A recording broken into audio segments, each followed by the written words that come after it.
Sa frikshme është për martesa sot. Martesa dikur duke si strehë, një vend ku dy njerëz premtonin të mbronin njëri tjetrin nga dhimbjet e botës. Një vend ku zemra mund të pushonte në qetë, sepse pranë kishin dikë që e donte dhe e respektonte.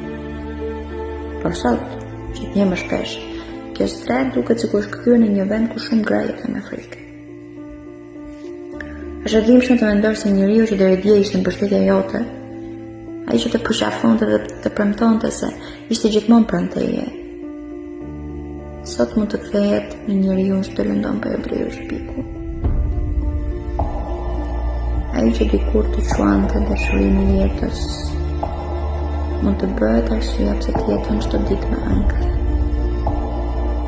Sot dëgjojmë gjithnjë më shpesh histori që të ngrinë gjakun.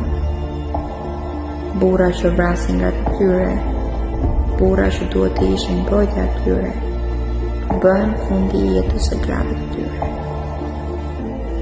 E pas çdo lajmi të tillë mbetet një histori që askush nuk e di përcjellshëm. Lotët, frika, heshti, dhe plagët që askush nuk e di. Por ndonjëherë tragjedia nuk ndodh në një moment.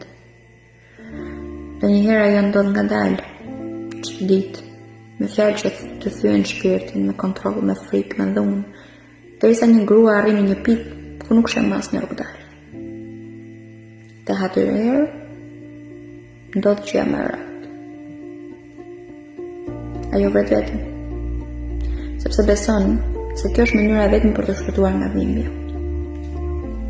Kam parë dhe dëgjuar pa shumë vajza të reja që kanë mbajtur gjithçka brenda vetes.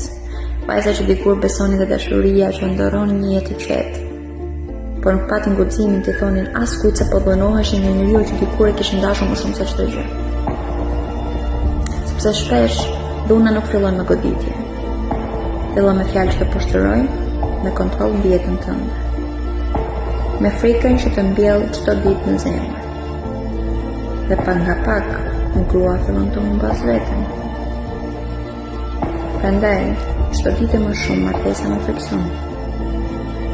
Jo sepse dashuria nuk ekziston, por sepse shumë njerëz harrojnë se dashuria nuk duhet të jetë kurrë dhimbje, frikë apo burg. Çdo ditë më shumë më lind ajo ndjesi që ndoshta nuk dua të martohem më. Jo sepse nuk besoj te dashuria, por sepse frika se mos ajo dashuri një ditë kthehet në dhunë është bërë shumë e madhe. Ku ikën ditët kur vajzat të ndoronin të visheshin në një fustan të mbarë? Kur imagjinonin martesën si fillimin e një jete të bukur? Sot, shumë vajza nuk ndorojnë më të njëjtën pafajësi.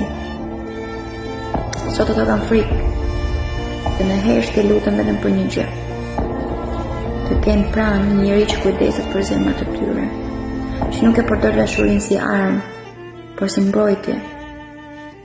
Sepse martesa nuk duhet të jetë një vend ku një grua humb jetën, ëndrat apo veten. Martesa duhet të jetë vendi ku një zemër të jetë më e sigurt se kudo tjetër në botë.